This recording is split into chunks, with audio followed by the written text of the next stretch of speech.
வீக்கெண்ட்ஸில் மட்டும்தான் நான் வந்து ட்ரிங்க் பண்ணுவேன், இல்லைனா இன்றைக்கி லீவ் இருக்குது இன்றைக்கி மட்டும் தான் ட்ரிங்க் பண்ணுவேன் அப்படின்னு சொல்லுவாங்க இல்லையா? அவங்களுக்குலாம் வந்து அவங்களுக்கே வந்து தோணும், எனக்கெலாம் ரிவரில் வந்து எந்த ஒரு பாதிப்புமே வந்து வராது அப்படின்னு சொல்லுவாங்க. அவங்களுக்குலாம் ஆக்சுவலாக என்ன அளவு பாதிக்கும் லிவர்? நம்ம நினச்சிக்கிறது ஒன்று, ட்ரிங்க்ஸு வந்து கம்மியாக குடித்தா நம்மளுக்கு பாதிப்பு வராது, இல்லை கம்மியாக பாதிப்பு வரும். அப்படி பாதிப்பு வந்தாலும் லிவர் வளர்ந்துடும், ஏன்னா லிவருக்கு ரீஜெனரேஷன் கெப்பாசிட்டி இருக்குது. இதெல்லாம் ஒரு காமன். பட் இதெல்லாம் மீறி ஒரு இது இருக்குது, ஜெனட்டிக் ஃபேக்டர்ஸ்னு. ஸோ நம்மளுடைய லிவரினுடைய ஜீன்ஸ் சில எப்பயுமே ஒவ்வொரு ஆர்கனுடைய ஃபங்க்ஷனையும் நிறைய என்சைம்ஸ் இன்வால்வ் ஆகுது.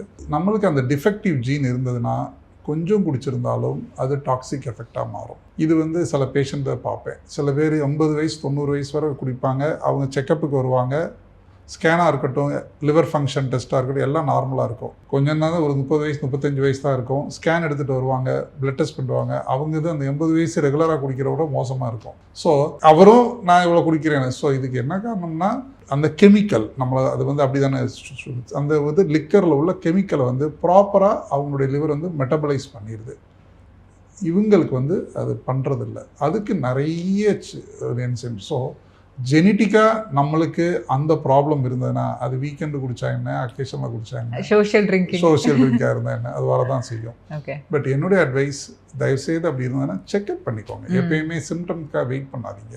ஜஸ்ட்டு ஒரு ஒன்ஸ் இன் இயரோ இல்லை ஒன்ஸ் இன் 2 இயரோ ஜஸ்ட் ஒரு பிளட் டெஸ்ட்டு, லிவர் ஸ்கேன், இப்போ இந்த ஃபைப்ரோ ஸ்கேன்லாம் வந்திருக்கு, அந்த மாதிரி ஸ்கேன் பண்ணி பாருங்கள். அதில் வந்து கம்ப்ளீட்டாக நார்மலாக இருந்ததுன்னா நீங்கள் என்ன நினச்சிக்கணும்னா, ஓகே இது வர ப்ராப்ளம் இல்லை, அதுக்குன்னு நார்மலாக இருக்கிறனால ஃப்யூச்சரில் இது எல்லாமே டைனமிக்னு சொல்லுவோம்.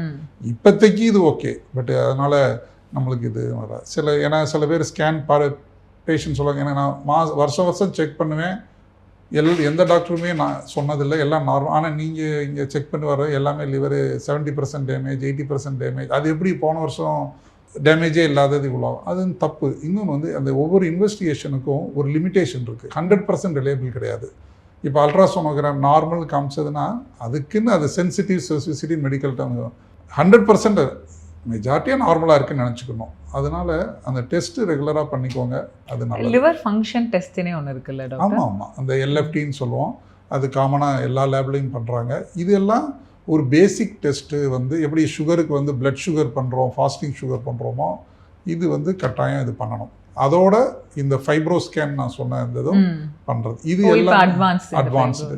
இது வந்து ரொட்டீன் அல்ட்ராசோனோகிராமை விட கொஞ்சம் இன்னும் அடிஷ்னல் இன்ஃபர்மேஷன், ஃபேட்டினுடைய பர்சன்டேஜ் எவ்வளோ இருக்குது நம்ம லிவரில் டெட் டிஷ்யூ இருக்கா, அப்படி இருந்ததுன்னா அது என்ன ஸ்டேஜில் இருக்குது அப்படின்றத ஒரு நம்பர் தரும்.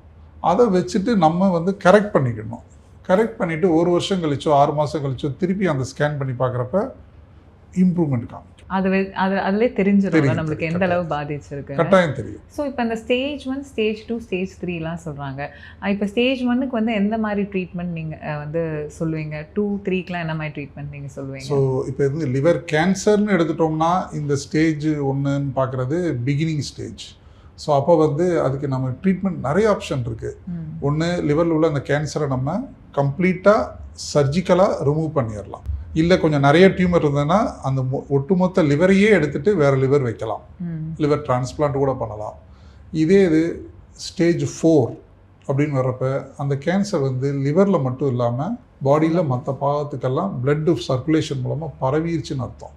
அந்த மாதிரி டயத்தில் வந்து லிவருக்குரிய ஆப்ரேஷன் பண்ணுறதோ டிரான்ஸ்பிளான்ட் பண்ணுறதோ எல்லாம் உபயோகம் இருக்காது. ஸோ அந்த சமயத்தில் இப்போ லேட்டஸ்ட்டாக இந்த இம்யூனோதெரப்பி அப்படின்லாம், முந்தி வந்து கீமோதெரப்பி இருந்தது. இப்போ வந்து லிவர் கேன்சருக்கு ரெக்கமெண்டேஷன் வந்து ஃபர்ஸ்ட் லைன் ரெக்கமெண்டேஷன் சொல்லுவோம், இம்யூனோதெரப்பி. அவர் நம்மளுடைய பாடி இம்யூன் சிஸ்டத்தை கேன்சர் செல்லுக்கு அகெயின்ஸ்டாக கூட்டி விடும்.